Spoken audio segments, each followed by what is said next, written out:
Well, I should know on my building at the end of this week.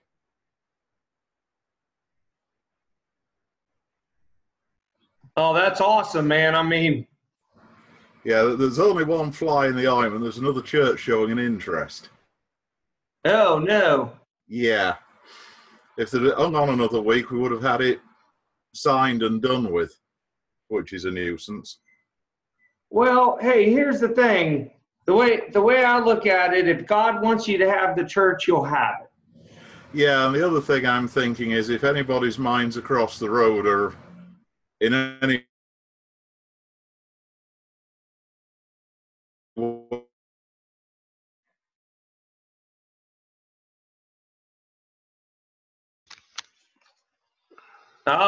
We lost him. So that means it's going to take us a half hour to get him back. I thought it was my computer or my internet. No.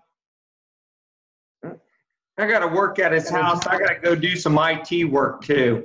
Yeah, he's frozen. Yeah. Yeah. What's up, Father Paul? I see you got another. You know, here's the funny thing is, this every week I purposely look on what's sitting on your desk. Because, A, I would never read not that I wouldn't read what you, but I worked like literally around the clock, and then I got the farm, and so, but I'm always trying to check out what you read, and every week it seems like you got a new stack going on. Yeah, well, I get bored easily. So does that mean you read them all, or does that mean you hop frog around a couple different books? Or are you just doing a lot of research? It's research. Okay. Are you coming on your doctorate? You almost done? I have probably 2 years out, depending.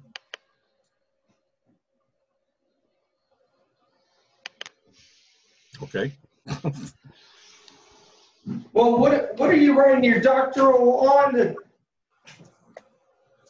Right. There he is. You're back. Hey, well, that was quick.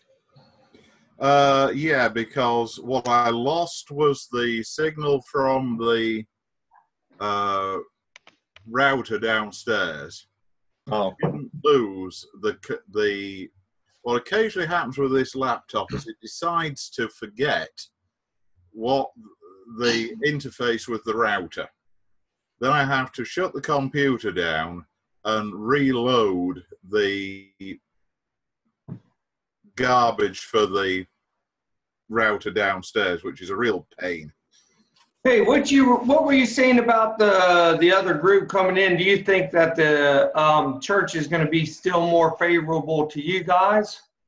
Well, the thing is, if if they dump on us, they've got to go back, have another congregational meeting, explain why they're backing out of the deal they've already approved with us, because we were just haggling about details, and then go through the whole sorry process of negotiating with this other group who, although they have the money to buy the church, although they're interested in the land across the road, they don't have the money to buy that. And that's where they'll hit a snag. Gotcha. Well, and here comes the other thing. You've given them a gracious offer. So I'm not quite sure if the other church is going to come in with as graceful offer as you guys. That's the other thing. But it was a fly. You know, I thought, well, you know, this is a great time to get somebody sticking a spoke in the works at kind of midnight on the deal. Well, we'll see. Well, we will. All right. Okay, part 6, which I rather economically entitle Scotland and America. In one sense, the Scottish Reformation is a lot more straightforward than the English. When Mary Stuart returned to Scotland in 1560, there was already considerable agitation for reform of the church in Scotland. And this was led by John Knox, who favoured the full introduction of the Presbyterian system into Scotland. Now, Knox's adaptation of the Genevan liturgy was the norm for Scotland from 1560 to 1637. It was even used when the church was nominally Episcopalian. It was briefly replaced by the first Scottish prayer book in 1637. Then one can assume, after the stool hurling had finished, the church in Scotland returned to using Knox's liturgy until the Westminster Directory became available in 1647. On the whole, Knox's form is very didactic, with the people's part in the liturgy being reduced to a few amens and vows and metrical psalmody. Unfortunately, it's even plainer than its Genevan original. But the Episcopal party in Scotland functioned under Knox's liturgy from the reintroduction of episcopacy in 1610 through to the early 1630s, when they first started thinking seriously about a revision of the liturgy. The course of the introduction of episcopacy into Scotland was actually not that rocky. The bishops sort of became permanent moderators to the various presbyteries, and James had the good sense to appoint in the main moderate men who would not upset Calvinist sensibilities too much. Unfortunately, Charles I was not that smart, and there was a growing dissatisfaction with Knox's liturgy. And so, after the accession of Charles I, steps were taken by the bishops to produce a richer liturgy for the Scottish Church. The initial draft seems to have drawn on both Knox's liturgy and also the English Book of Common Prayer. But a gradual shift is seen after about 1530, when Francis Wedderburn takes control of the project. And increasingly, the 1549 prayer book is the model for the Scottish liturgy, especially when it comes to the Holy Communion service. Although it's often dismissed as being Lord's liturgy, it was largely the work of Bishop James Wedderburn. I always, for some reason, want to call him Francis. James Wedderburn, the Bishop of Dunblane. He was educated at St Andrews and at Cambridge, where he passed most of his early career in the Church of England, before returning to Scotland as Dean of the Chapel Royal at Stirling in 1627. And you can see from that he was probably particularly close to Charles I. Earlier drafts based on 1559 had aroused fears of opposition on the grounds of the liturgy being Sassenach. But the 1637 liturgy went even further and drew the condemnation of being outright popish. Wedderburn had made some concessions to local feeling. For instance, he consistently uses the word presbyter instead of priest. There is no mention of the use of the surplice, and psalms replace the traditional gospel canticles at morning and evening prayer. However, to some people, the very idea of fixed liturgy was anathema. They were used to the variations on a theme associated with Knox's liturgy. And dear dumb Charles I had no idea how opposed the Scots were to the very concept of an Episcopal church with a fixed liturgy, especially when that fixed liturgy was imported from England. That said, the 1637 Eucharistic liturgy was one of great beauty and managed to hold together both a more traditional structure with regards to the communion service, with a high Calvinist understanding of the real presence in the Lord's Supper. However, that smacked too much of the Mass for the stricter spirits, and even though there was little in it at odds with Reformed theology as it had been understood in Scotland since 1560, it nonetheless was met with widespread public protest. The time-honoured tale, of course, is Jenny Geddes picking up her stool and hurling it at the Dean of Edinburgh Cathedral. And of course, the Scots being the Scots, there's a bronze replica of a stool duly enthroned in the High Kirk of Edinburgh to commemorate the occasion. The 1637 prayer of consecration has marked similarities to that of 1549, although the prayer for the church remains in the 1552 position between the offertory and the presentation of arms.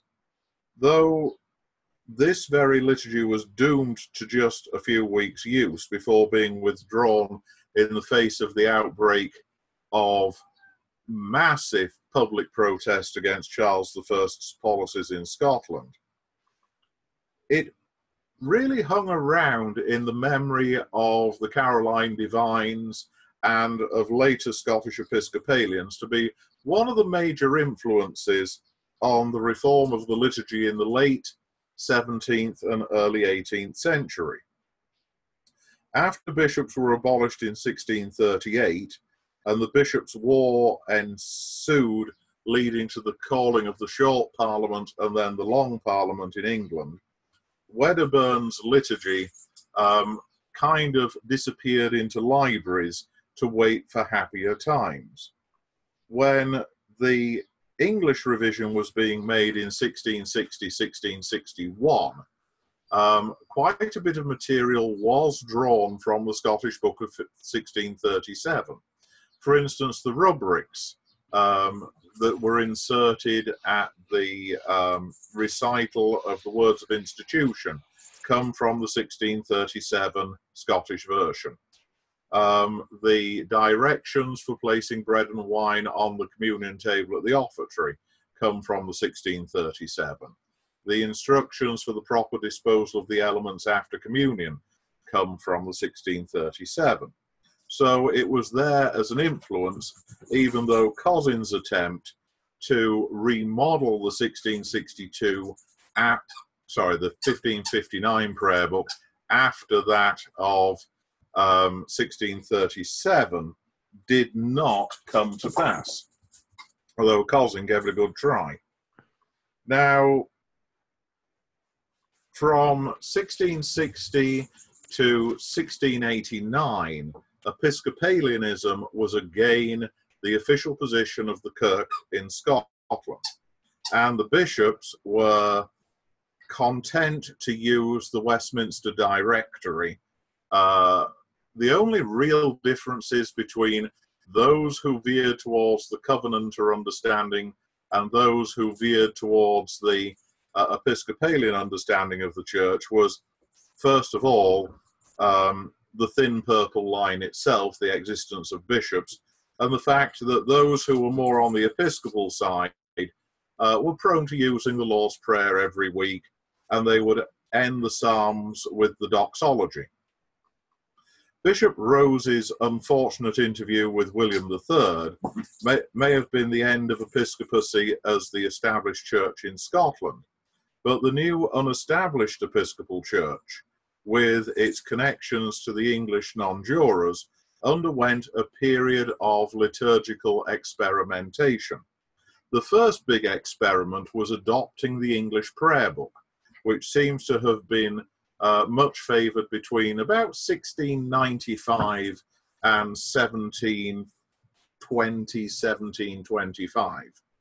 After that, the liturgical experiments of the English non-jurors began to influence the Scottish liturgy. And increasingly, there are instances of the communion service from the 1637 prayer book being reprinted. And they didn't print the whole thing.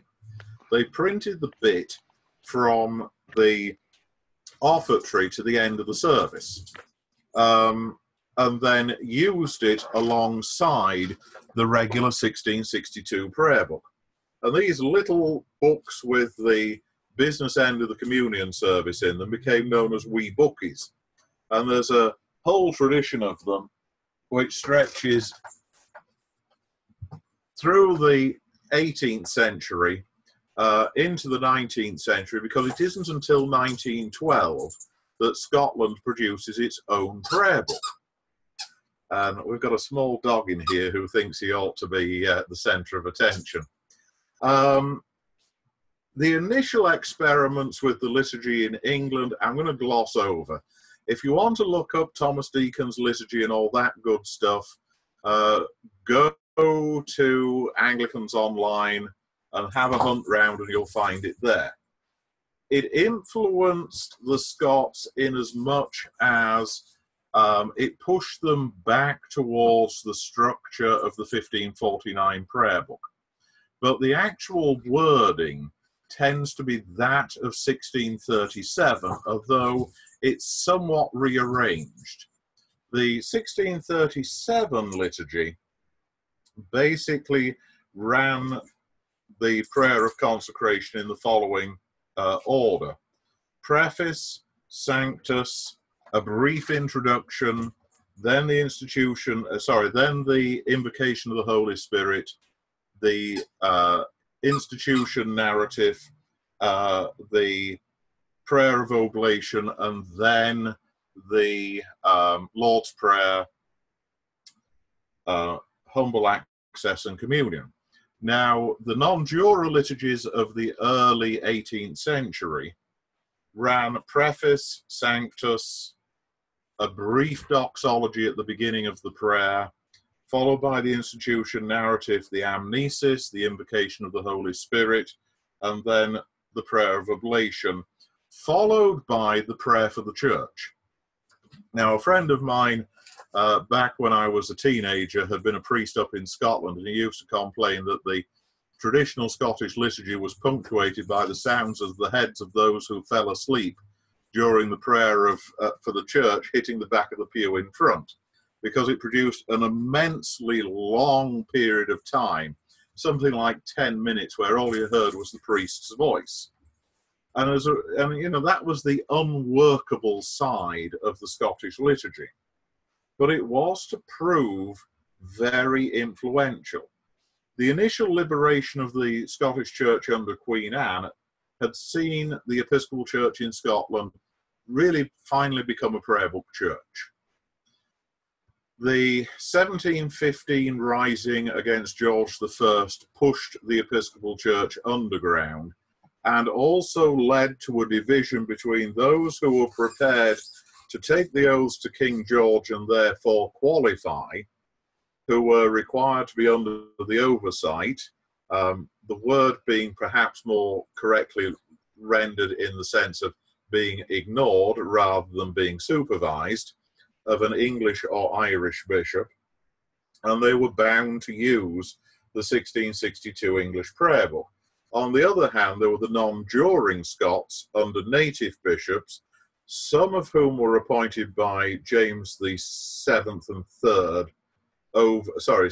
Second over in France, which created the College Episcopate, which got itself into periodic fights with the diocesan episcopate, which was elected by the clergy. Confused? Yep, don't worry, it is confusing it through that period in Scotland.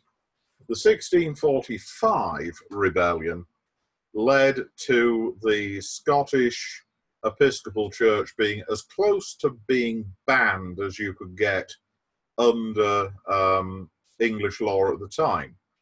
The Hanoverian government basically said that an Episcopal priest could only meet for the purposes of worship with 4 people besides his own family. This actually turned into being more of a challenge to Scottish ingenuity than a real problem for the Episcopal Church. What was more of a problem was the fact that a lot of the meeting houses that had been built in the 1720s and the 1730s were burnt by the Duke of Cumberland's army in the aftermath of Culloden. That section of the Scottish aristocracy, which was Episcopalian, was also often Jacobite, with the result that, having been out in 1715 and 1745, they found their church under penal laws imposed by the Hanoverian government in London with the intent of suppressing Jacobite activity. However, the Scottish Episcopal Church didn't disappear. In one sense, they became very good at hiding. For instance, there's a fairly well-known story of a Scottish Episcopal chapel which was built to look like a cottage, and it even had a chimney at each end.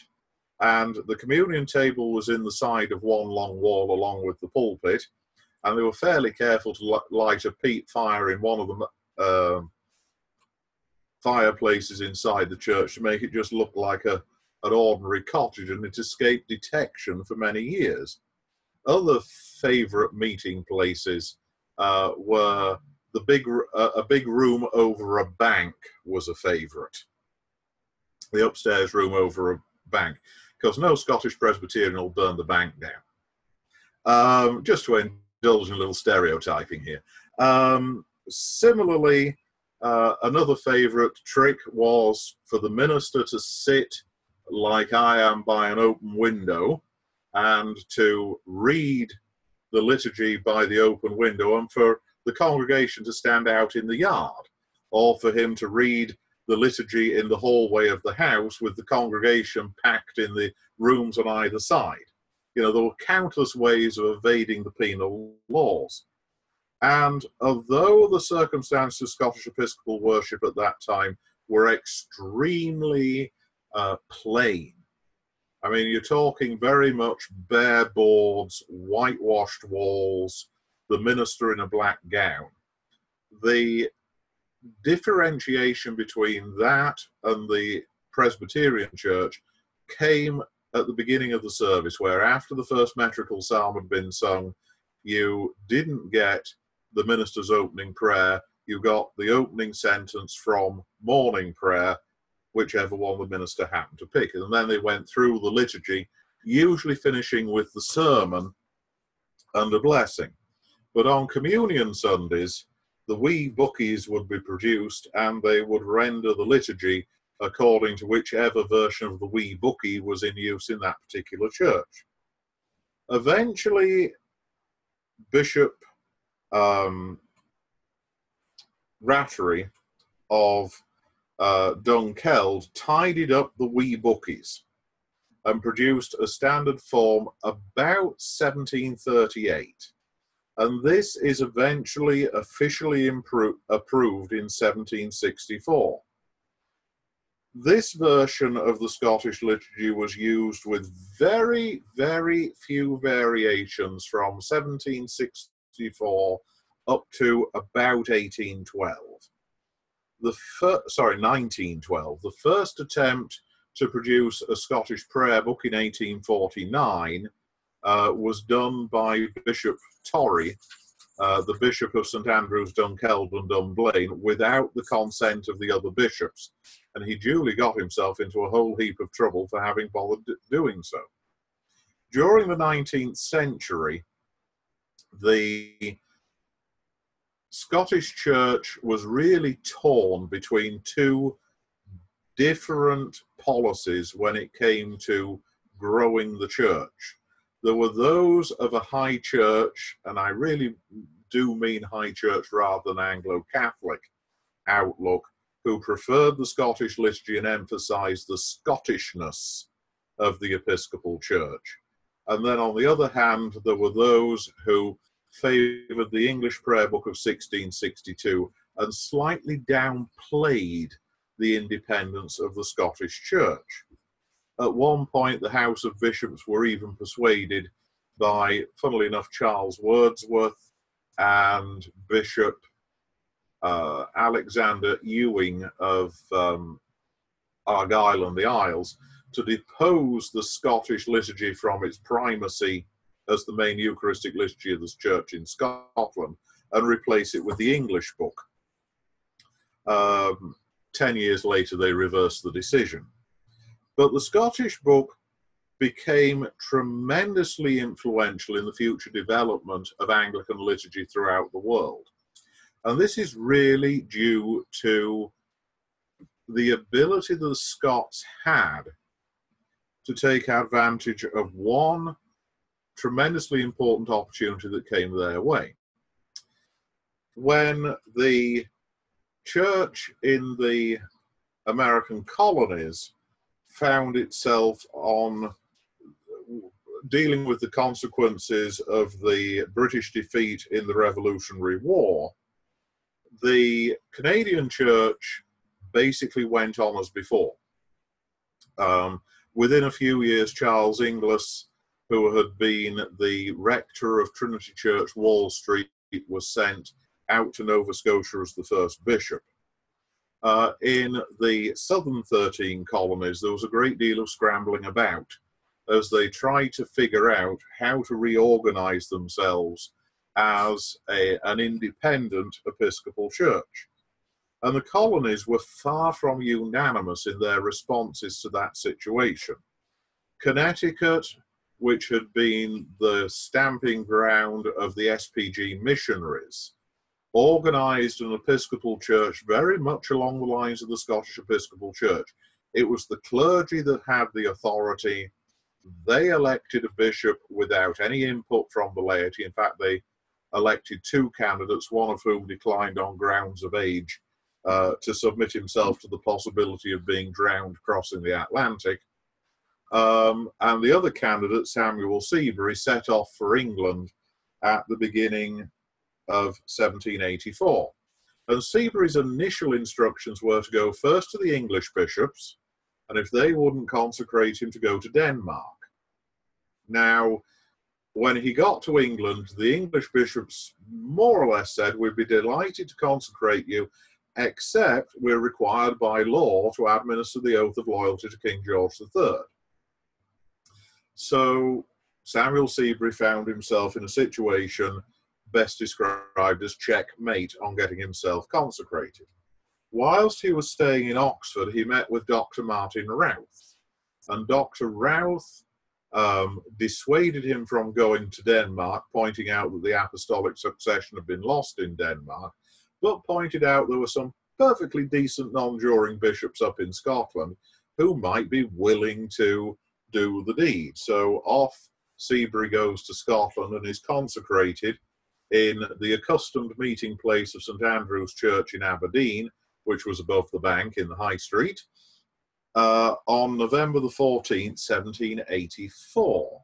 Now, the interesting part of this was that in order to be consecrated, he had to sign a concordat with the Scottish bishops. And the key provision of the concordat was that Seabury would introduce the Scottish liturgy into America. So, from 1785 to 1789, Connecticut had its own version of the Wee Bookie. And it uses the Scottish liturgy in all its glory, with only a few minor adjustments to cater for the fact it was being used in a republic, not a monarchy. However, the initial full revision of the prayer book was not a product of New England. It was a product of the mid-Atlantic states. And it was a revision in a latitudinarian direction. Now, latitudinarians or low churchmen were the liberals of the 18th century, and they tended to want to reduce Christian dogma down to 11/12 of the Apostles' Creed. And the 1786 revision of the prayer book very much reflects this. They removed the second recital of the Lord's Prayer from morning and evening prayer. They telescoped the litany into morning prayer. They completely removed the Nicene and Athanasian creeds from the prayer book. They removed the clause "and descended into hell" from the Apostles' Creed. They removed the creed altogether from the communion service. They removed the term regeneration and the flood prayer from the baptismal office. They removed the causes of matrimony from the office of marriage, and the Psalter was reduced to a collection of psalm selections, which probably was about half of the Psalter. Anything that was a little too Hebrew or a little too vengeful got edited out. And in their innocence, they sent the book off to the English bishops for approval as the basis of intercommunion. And the bishops who looked at it were unanimous in rejecting the thing. And they demanded, in particular, the restoration of the clause "he descended into hell," back into the Apostles' Creed, and they also insisted on the Nicene Creed being put back into the communion service. Now, whilst they were considering what to do next, they acceded to the English bishop's demands, and William White and Samuel Prevost were consecrated in Lambeth on the 4th of February 1787. After they returned to the United States, White oversaw a further revision of the prayer book that took basically the 1787 and the 1789 sessions of General Convention. At the same time, White was trying to pull Seabury into the wider Episcopal Church in the mid-Atlantic and southern states. And this required a little bit of horse trading. One of the items was the original General Convention had no separate House of Bishops. And in order to appease Seabury, White encouraged the deputies to pass a provision whereby the House of Bishops sat separately and had a veto on all legislation coming from the House of Delegates of the General Convention. Secondly, he accommodated Seabury by removing the English prayer of consecration from the communion service and replacing it with the Scottish. And that was sufficient, along with White stepping aside as presiding bishop at the 1789 General Convention, to bring Seabury and the Connecticut Church into the fold. Now, the 1789 prayer book, which is basically the grandfather of the one we use today, has some distinctive features of its own. First of all, the gospel canticles are missing from evening prayer. Instead of the Magnificat, you have Psalm 98 or Psalm 92. Instead of the Nunc Dimittis, you have Psalm 67 or Psalm 103. The doctrine of regeneration is once more referred to in the baptismal office, but the flood prayer is still missing. The Psalter is restored in full.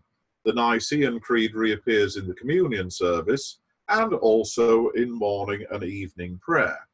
And of course, the descent into hell clause is put back into the Apostles' Creed. However, some other changes not made in 1786 are made in the 1789 text. The one that trips up every English priest that works in America, removing the versicle and response, "O God, make speed to save us, O Lord, make haste to help us," from morning and evening prayer being one of them. Also, in the communion service, there's quite a smorgasbord of material that you can use at the beginning of the communion service. You can use either the Ten Commandments with the accustomed responses, or you can leave those out and just use the summary of the law, or you can do both. It's kind of a little bit free-form there. The church in America in this period had a liturgy which was acceptable to the English bishops, modelled on the 1662 prayer book, but still very much an American text. The one thing that really distinguishes the American version from the Scottish version of the prayer of consecration is what they do with the invocation of the Holy Spirit. Now, the Scottish version runs, "Thy word and Holy Spirit, that they may become the body and blood of Christ," whereas the American version runs, "that we receiving them according to thy Son, our Saviour Jesus Christ's holy institution," blah, blah, blah, "may be partakers of his most blessed body and blood." The Scottish version leans towards a realist understanding of the Eucharistic presence. But Dr. William Smith of the College of Philadelphia, who amended the Scottish Prayer of Consecration for insertion in the 1789 prayer book, was a convinced believer in the receptionist version of Eucharistic teaching, and so he modified the Scottish invocation to fit in with his receptionist beliefs. The other thing that goes missing in the American prayer book is any sort of direction about what vestments are to be worn. Now, this is something that seems trivial to us, but at the time it reflected the reality of the fact that you could probably travel from Baltimore to Savannah and never see a surplice in an Episcopal church. Surplices were fairly widely used in the North, where SPG had held sway. But in the South, black gown was the norm, so was a fairly informal, latitudinarian attitude to the liturgy and to churchmanship. New England, New York and New Jersey were a little bit more high church in their outlook. And so, for instance, families such as the Carvers of New York were hereditary high churchmen. And they influenced people like John Henry Hobart to adopt the sacramentalist beliefs of the Caroline divines and apply them in the church in New York. By contrast, in Baltimore and to a lesser extent in Philadelphia, the Episcopal Church has its first meaningful encounter with evangelicalism in the form of Isaac Milner, the elder Stephen Tyng, amongst others. And these folks are all happy about using the prayer book because they're not dragooned on ritual issues. They can be either high or low. They're allowed to some freedom in the way in which they use the prayer book. And gradually, as the 1810s and the 1820s progress, the evangelical movement becomes very firmly established in the Episcopal Church. Now, usually when you mention evangelicals in the Episcopal Church, Miss Virginia gets the vapors because, you know, the Episcopal Church is not usually associated with evangelicalism. But in the early 19th century, it very much was. And from 1820 through to about 1855, the evangelical party in the Episcopal Church makes all of the running. And if you look, for example, at Virginia, it's a period when the church here, which had all but died in the 30 years following the signing of the Treaty of Paris in 1783, recovered and began regaining a lot of the ground it had lost in the 1790s and the early 1800s. The reason for this was that Richard Channing Moore, the second Bishop of Virginia, brought in a lot of evangelical-leaning clergy, mainly from Maryland, a few from New England and Pennsylvania, most of whom had been through Princeton. And they were ordained and became the new guard of priests in Virginia. They abandoned the latitudinarianism of the older generation, embraced a moderate form of Calvinism, and really, in many respects, were pretty good at beating the Presbyterians at their own game, particularly as they were drawing on the residual Anglican loyalty of a lot of middle and upper class Virginians. So from being jolly near extinct in 1813, Virginia is the second largest diocese in the Episcopal Church by 1863. And it's down to basically Richard Channing Moore and William Meade, who was from up there just outside of Winchester.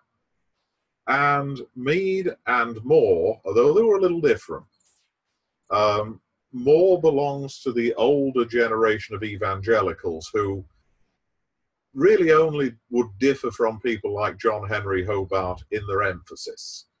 You know, people like Moore were Catholic-minded evangelicals, whereas Hobart was an evangelical-minded Catholic. If you follow what I'm saying. Mead, on the other hand, was a bit more combative, but they all used the prayer book, and the prayer book became the glue that stuck the Episcopal Church together. The other thing, interestingly enough, that was missing from the 1789 prayer book, but was put back 12 years later, was the 39 Articles.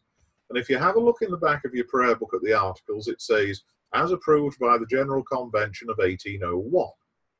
And this is part of the general move away from the latitudinarianism of the 18th century towards the rational orthodoxy of the first half of the 20th century, 19th century, that characterizes this period around 1800, 1810. And is led by people like John Henry Hobart, Alexander Viets Griswold, who was Bishop of the Eastern Diocese, which consisted of Connecticut, Maine, New Hampshire, basically the whole of the Northeast, except for Connecticut and New York, because the church up there had been incredibly weak. And as a result of this revival, the Episcopal Church gradually moves from having about 20,000 communicants in 1810 to around 300,000 communicants by the time the war between the states breaks out in 1861, 1862. What would an Episcopal Church service have been like in the early 19th century? First of all, forget altars, forget candles, forget crosses. The chances are you had a central pulpit with the communion table in front of it. The minister, certainly in New York, would have worn a surplice for reading the liturgy. Then, after the gospel, he would have trotted off into the vestry, sloughed off his surplice and put on a black gown for the sermon. Communion would have been celebrated once a month using leavened bread and undiluted port. Most of the congregation would have withdrawn at the offertory, leaving only the communicants. At the very beginning of the 19th century, you wouldn't have heard hymns in an Episcopal church. You would have heard metrical psalms. Hymns start to appear about 1816.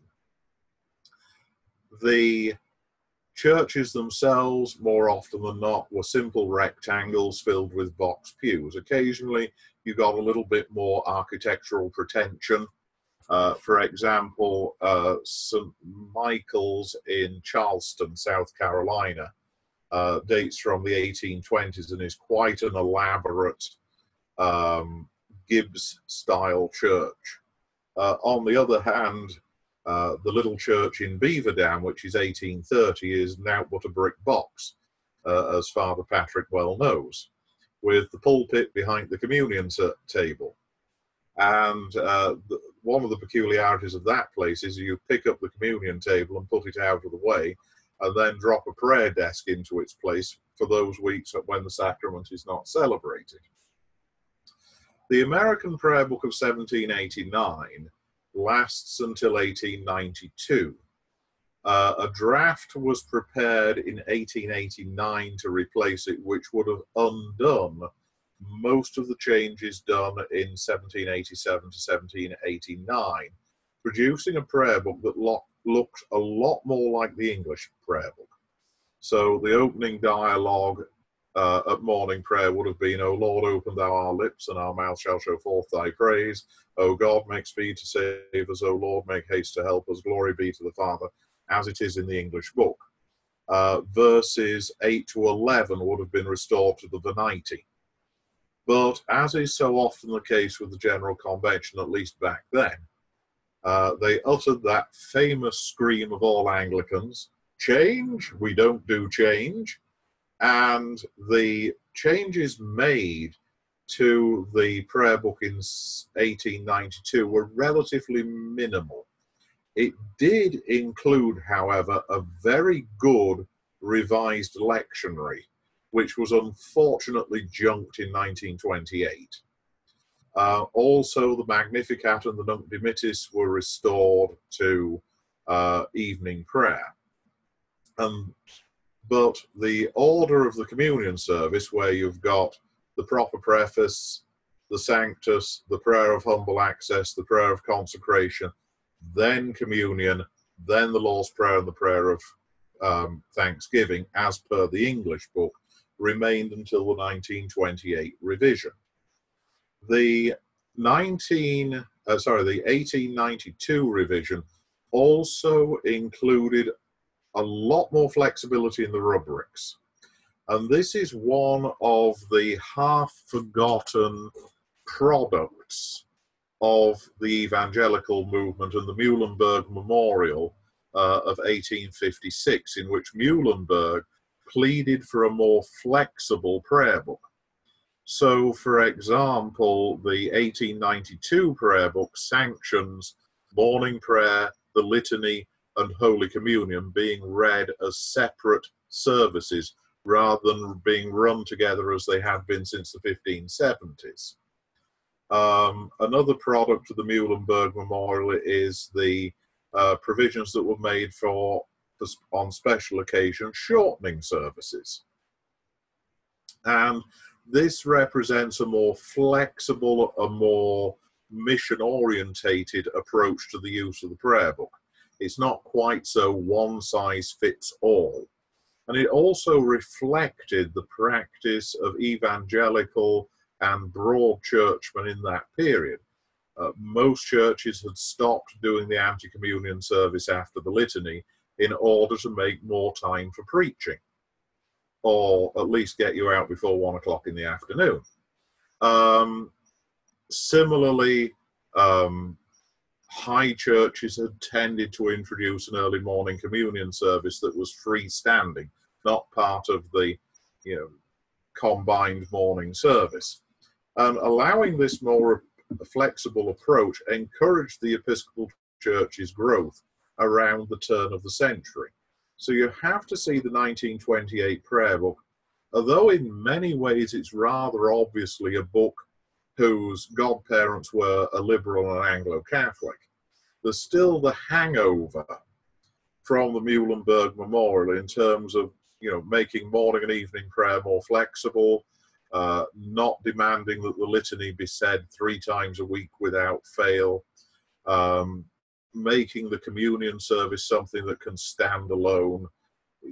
There's a lot of flexibility in the rubrics of the 1928 prayer book, which we're going to be exploring as we look through the 1928 prayer book over the next few weeks.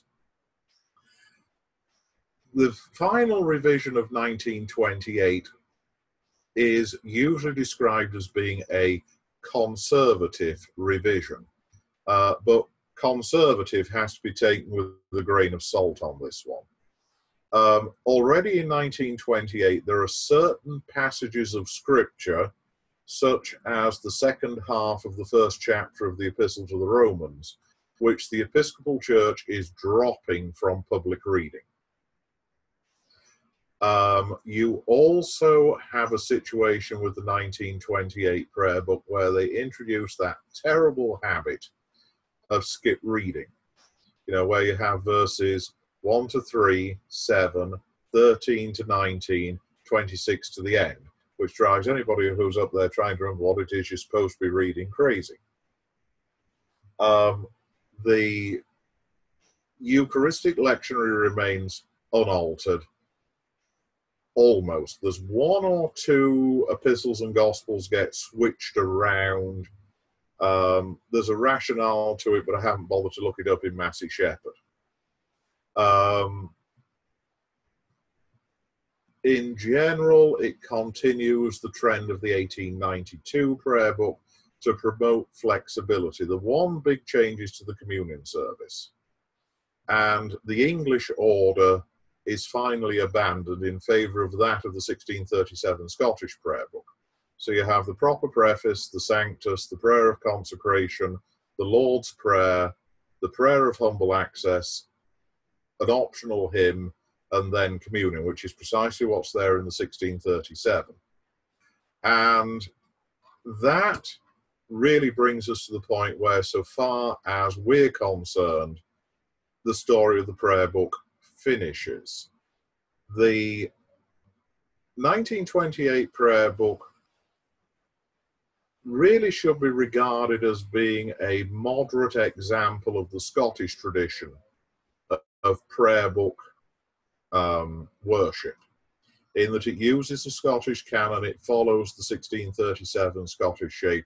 It's a much more traditional feeling book than the English prayer book of 1662. In certain places, it is doctrinally less clear. For example, there are no causes stated for matrimony. The baptismal office lacks the flood prayer that goes all the way back to 1549. There's a tendency to avoid the awkward bits in the Bible, particularly on Sundays, but also on weekdays when it comes to the daily office lectionary.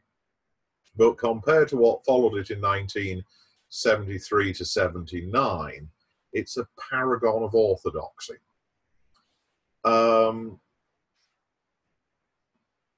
The 1928 prayer book has actually stood up to the passage of time remarkably well. When people grumble about it being in 17th century English, they don't know what 17th century English was like. It's actually still, it's the English, respectful English of George Washington's time. It is noticeably more modern than the English book. Whether this 1928 should be revised is a bit of an open question. Personally, I think it would be way too much of a bloodbath to be ever attempted. It has its inadequacies, but we're not committed to things like the 1943 lectionary. What the church is committed to is, the core text, the actual ordinary of the services and the Eucharistic lectionary. The prefatory material, like the lectionary, is not part of the core text and could potentially be changed in favour of a fuller daily office lectionary, should the church will it. On the other hand, such experiments always produce two parties. The ones who think the whole thing was a splendid idea and those who think the whole thing was a splendid mistake. So, I'm often fond of saying, if it ain't bust, don't try and fix it. That applies to liturgy so often. The tendency today is to regard liturgy as something that can be experimented with constantly. One of the things that I find quite characteristic of mainstream liturgical churches today, such as the Evangelical Lutheran Church or that other Episcopal church, is you walk in and instead of being given a book, you're given a leaflet. And the leaflet changes with the seasons, and in some places it changes every week. And that undermines the very concept of common prayer, which is that priest and people can join together in the praises of God. Okay, now it's question time. Can you hear me today? I can hear you, Father. Oh, very good. One of the things that the 1928 book does give you the flexibility on the readings. It has a phrase in there. It says you can lengthen any reading. So we at our church, we don't bother with this 2 to 4 and then 7 to 9. We start at the beginning of each section and go to the end, or sometimes we'll just do the whole chapter. So it does. The one thing about the 28 is it gives you some options like that where you can be a little more traditional. Same thing with the Venita. You can do the combined 95 and 96, which is in there, but you do have the option of doing 95 straight. 95, and we like to do that at like Lent or Advent, where it's a little more of a penitential season. So there's a number of ways that you can use it to be a little more fully historical. A lot of the conservative moves that were made in 1922 and 1925 with regards to the prayer book found their way into the rubrics, even though they didn't find their way into the final text. And some of the things that were in the 1925 working draft, such as the Agnus Dei, got taken out again because there was some pushback from Virginia and South Carolina over using the Agnus Dei invariably. They wanted just the rubric, a hymn may be sung at this point. The other thing that you get with the 28 rubrics is that very useful provision for shortening morning prayer and making it sort of a prelude to the communion service. And I wish that was used more. I know you do it. And this, if this was followed more consistently, we would not be so much in danger of losing the whole sung morning and evening prayer tradition that has been one of the glories of Anglicanism for 300 years. Here endeth the rant. I got a couple rants, but the first thing, I just want to jump in real quick on the Virginia evangelical movement, and then Bishop Meade's plantation is literally like a couple miles from my house. His early chapel that he served at is literally like 4 miles down the road. It's actually a stone copy, identical to Beaver Dam. Instead of Beaver Dam's wood, they have the round, there, and I'm a Southerner, so I've very strong opinions on a couple issues, but not that I was in favor of slavery or anything like that, but Meade was anti-slavery. Mm-hmm. He was very against separation of the church as a whole, and then was very against separation of the country as a whole. Very outspoken, even though he died in 1962 after the start. After being seceded. Yeah, it could have been a very big stress factor on him, but he was very evangelical. Mm-hmm. Basically ran the first early churches up and down the valley from West Virginia all the way to Harrisonburg and down there. And then when he became the bishop, over the Diocese of Virginia, and helped founded Virginia Theological Institute, Virginia Seminary. Yeah.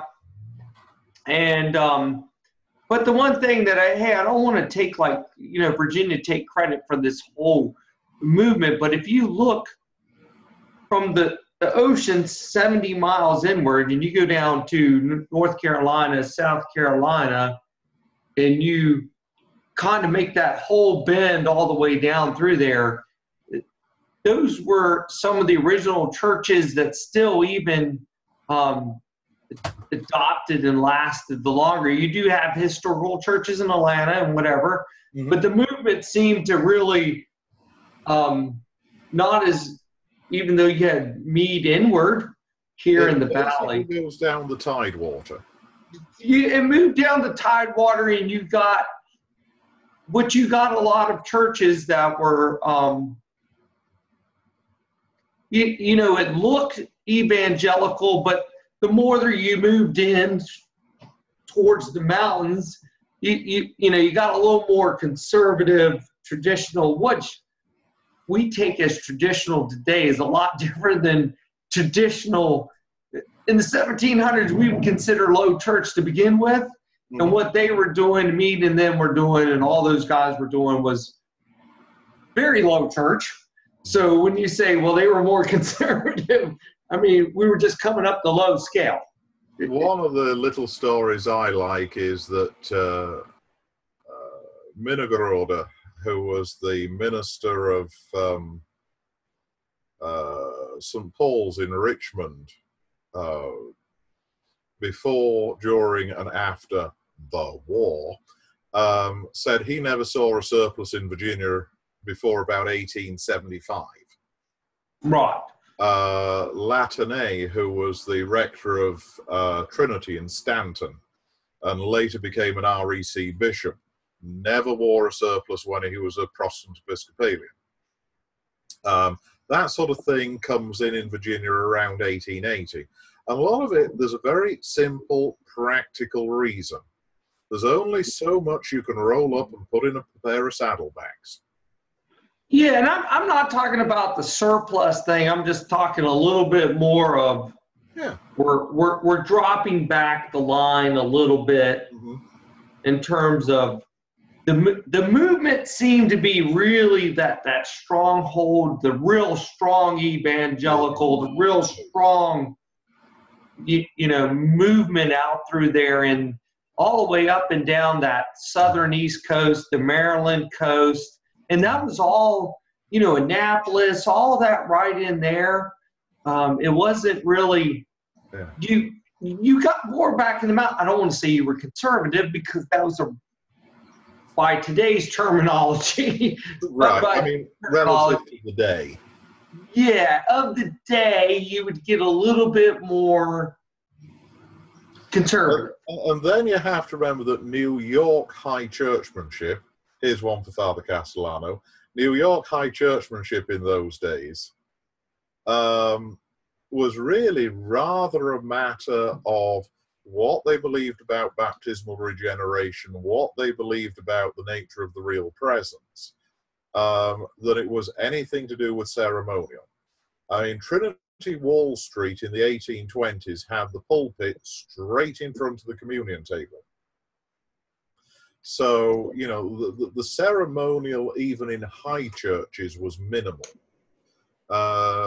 Episcopal ceremonial doesn't really begin to take off until a couple of years either side of 1860, as you move really from the early Republican era, the age of Jackson, into the Gilded Age. This is where sort of popular romanticism, religion as a means of display, a sort of consumer ethic, becomes part of what all churches did.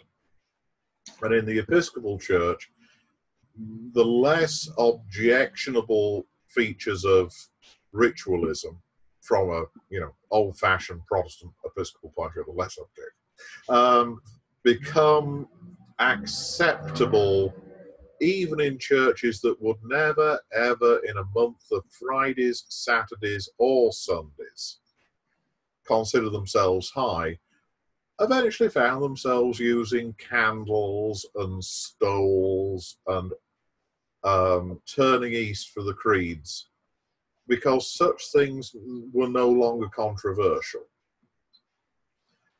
In the same way, the black gown in the pulpit was quietly dropped between about 1870 and World War I. There was more of a tendency to split Matins, Litany, and Anti-Communion up into Matins and Litany with a separate communion service as you go from 1870 to about 1920. Though it's rather amusing to look at postcards. There's a postcard I've seen a few times of St. John's in Richmond, the old church, where it is quite obvious at that point they were still saying communion at the north end of the table. And this postcard is about 1906. 20 years later, they're using the eastward position. It ceased to be controversial. And this process is sort of gradually drifting higher. Everybody retains their relative position, but by 1925, a Virginia Low Churchman is doing what would have been controversial in a moderate high church 50 years earlier. It's just the way everything goes in that period. By the same token, the evangelical movement as a cohesive movement really dies between 1875 and 1900. Part of that is the effect of German biblical scholarship on American universities and theological colleges. Also, the evangelical movement in the Episcopal Church loses a whole generation of leadership. A few of them go to the Reformed Episcopal Church. A lot of them become liberal evangelicals or outright liberals. You know, people like Phillips Brooks, the famous Bishop of Massachusetts, Virginia Seminary, class of 1858, served his first curacy at St. George's in Fredericksburg. One of the rising stars of evangelical Episcopalianism in the early 1860s. Starts reading, you know, the German liberals around 1865, 1870, is converted to the liberal position on scripture. From then on, his style is evangelical, but his message is liberal Protestantism.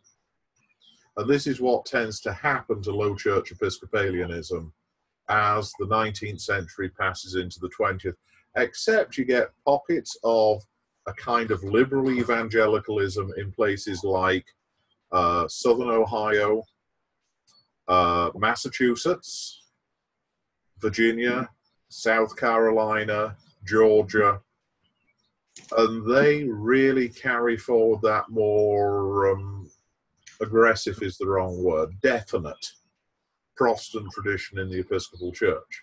Sorry, that was a bit of a, that was supposed to be a two-line answer and turned into a...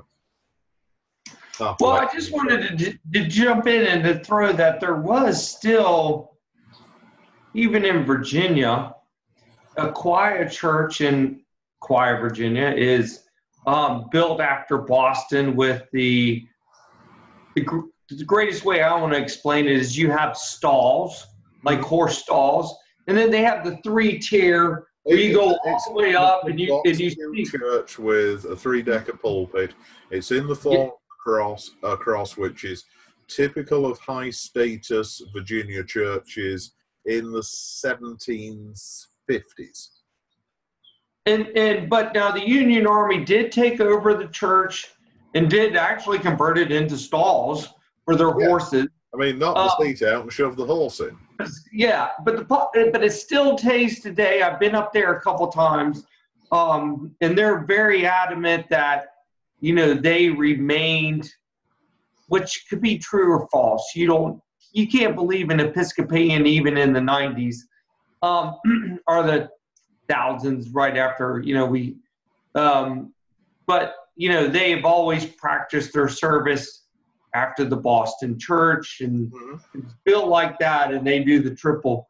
They still today, and blah, blah, blah. So, well, you know, I don't want to always give the impression, I think sometimes we harp on because Virginia was the heart of this evangelical movement, but I don't want to always let everybody think that was like, hey, that was, very widespread, but, you know. In the early days, the center of the evangelical movement was Philadelphia, New York. Yes, very much. Then there is a movement of evangelical Episcopalian clergymen southwards. And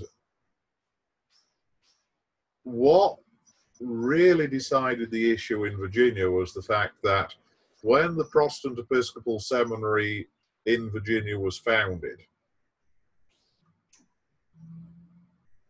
quite deliberately in Alexandria to be straight opposite DC. Yeah. It was a deliberate ploy to create a counterbalance to General Seminary up in New York. Now, General Seminary supplied clergy mainly in the north, and Virginia mainly in the mid-Atlantic states, as they call them today. You know, basically, actually Pennsylvania downwards. Virginia tended to teach the old Princeton theology in an Anglican disguise. General Seminary in New York was more plugged into what was going on in Oxford. And as further seminaries were created, they were either modeled on Virginia, as in the case of Philadelphia Divinity School, Bexley Hall, Swanee.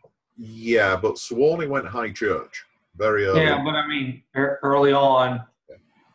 The- Didn't it? and then on the other hand, you have the places that are modeled after General Seminary, like Weston, which of course is now part of Seabury Weston, which is now Seabury Weston Bexley Hall, because they all keep going bust. Church Divinity School of the Pacific owes quite a lot to General Seminary. Nashotah House owes quite a lot to General Seminary. So you've got these two traditions, and most dioceses were not monochrome. For instance, in Philadelphia, you had your low church parishes and you had your high church parishes. You had your St. Clement's, and then 3 blocks over, you had St. Luke's or Epiphany. St. Clement's, you can't see the altar for smoke. Epiphany in its day, the pulpit was smack in the center of the east wall and the sermon dominated. St. Mark's was high. Trinity Rittenback Square was low. So, most of the big cities had the two ends. But when you get out into the countryside, you sort of get, we're just Protestant Episcopalians here, or we're just Episcopalians. And that's what you get in a lot of places. You get back into rural America, and you just got something in between of. Yeah. Yeah. I mean, the same's true in England. You get, we just do the prayer book out here, which is the most dangerous words any minister can hear. And there is no high and no low. It's just we're Episcopalians out here. And that's what it is. And, I'm not going to make a comment on this because I believe the 1892 was the last great American prayer book. Now, I'm not even including the 79 because that's like Book of Veiled Services. Yeah, we're not even going there. But the 28 began, even in the lectionary, they started cutting out sentences and they started changing things. And for me, the 1892 was the last of the blend of the Scottish and English liturgy that really, to me, personifies the American tradition of blending between the two. The 28 to me is, I don't want to say it like this, but for me, it's a horrendous. I'm not a fan. I don't think it follows. I think it jumped off too far to the end. But I'm an evangelical and I'm a low churchman. So for me, it was it was made for the Anglo-Catholics and they love it and all's over. Well, they don't have to use it. but that's where I stand, and I'm not going to comment too much on that because I know that causes too much controversy. Well, I'm more sort of from the old high church tradition, and I'm very fond of the 1928 prayer book. But there are some things in it that you think, yep, at this point, the liberal view of Scripture has really got hold of the decision-making process in the Episcopal Church. Because, there's a deliberate attempt, not so noticeable in 1928, but very noticeable in 1945. You get that peculiar lectionary from 1945, where they attempt to create a coherent narrative out of the historical books of the Old Testament, rather than reading them through in order. And what you really have in the Old Testament is not necessarily a single narrative, but a series of parallel narratives which in places overlap and in other places are complementary, and just trying to cut half of it out, just produce this unified, according to the best available scholarship at the time, Old Testament narrative doesn't really work. And is incredibly confusing as you jump back and forth from First Samuel, First King, First Chronicles, back to First Samuel. Take a little holiday in Kings, doing all that business back and forth. The other thing you get to a certain extent in the Old Testament is that anything that is used in the Eucharistic lectionary tends to get left out of the daily office lectionary. So you get gaps. And I think, the original Cranmer approach of reading the New Testament through completely several times is a much more valid way of doing it than the kind of skipping around that gets done with the 28 and the 45 lectionaries.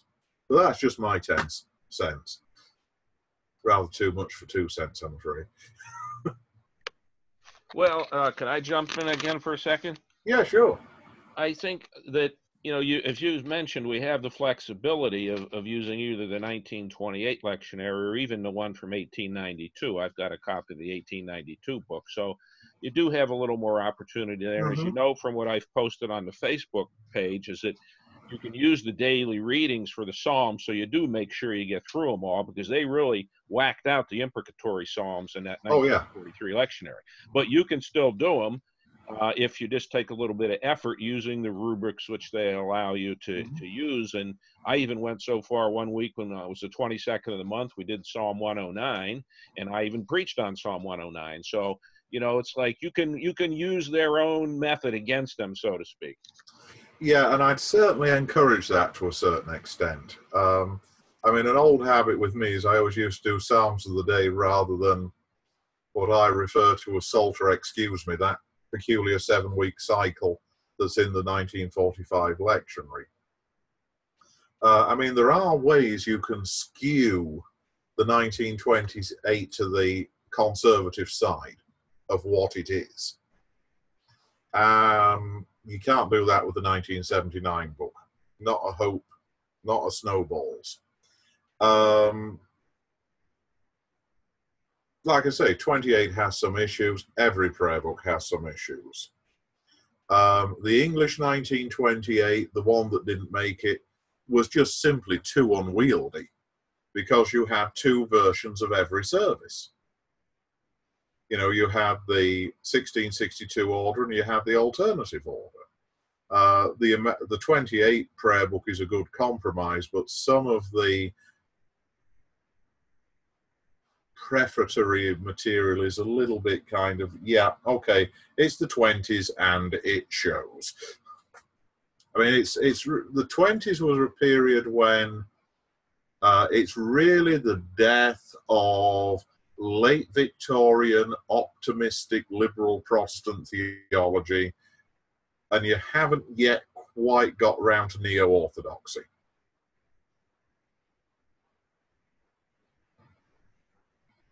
But we better not get Father Paul and I on neo-orthodoxy.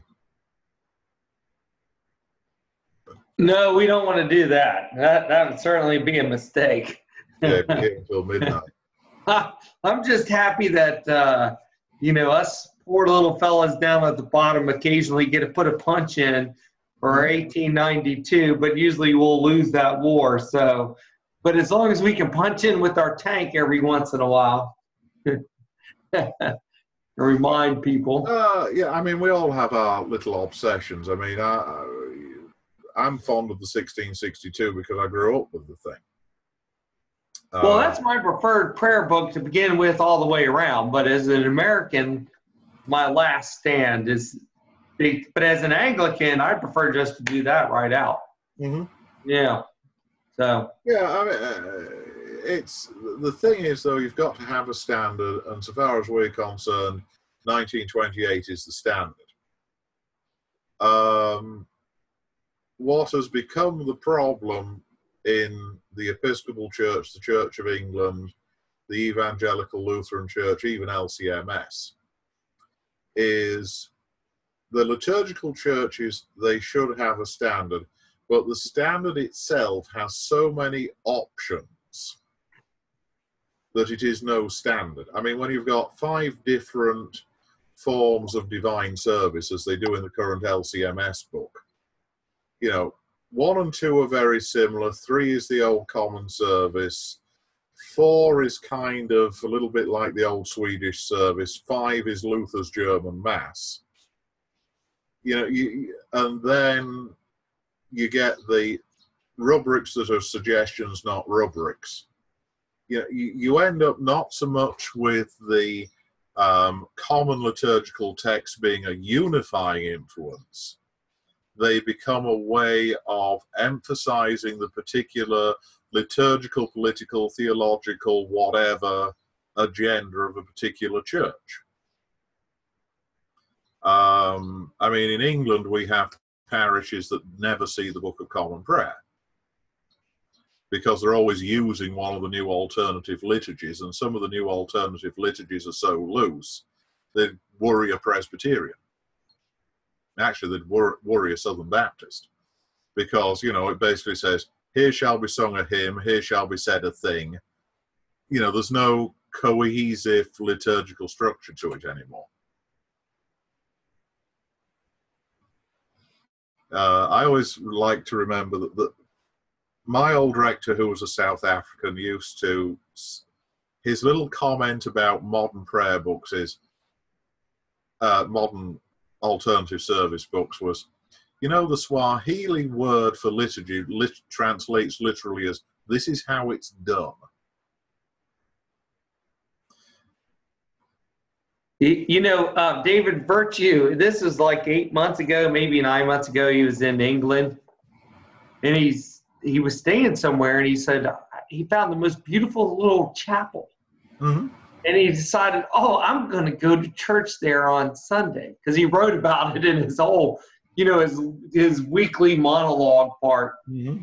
So he goes in, and there's a woman minister, and never really even dressed in vestments, and went up there, and there was nothing Anglican about the church service at all. He says it wasn't even from the prayer book or even remotely close. It was like she compiled something, did her own service, Mm-hmm. and that was being acceptable. And then he went on his rant about making, like, you know, why is Anglicanism failing in England?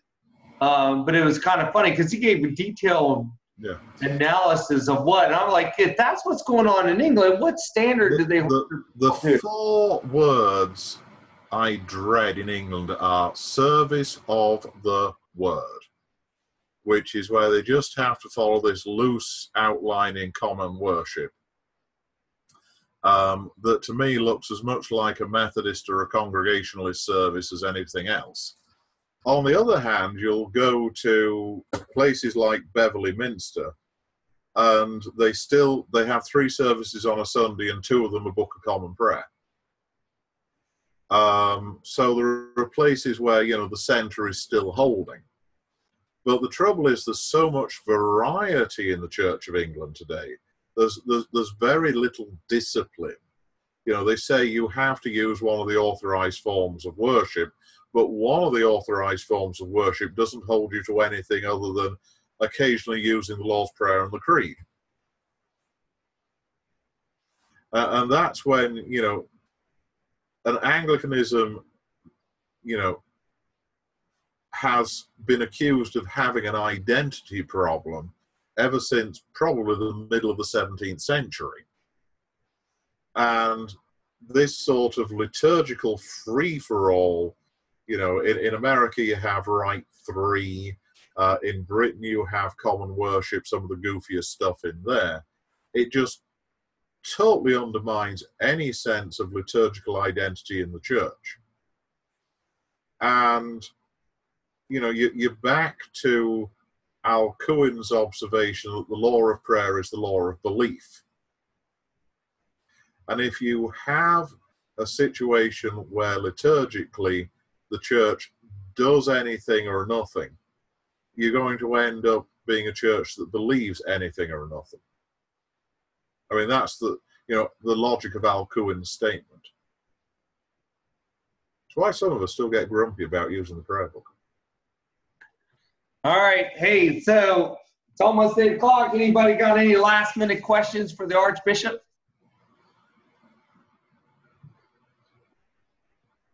All right. Well, I guess. I will be circulating a little test. All right.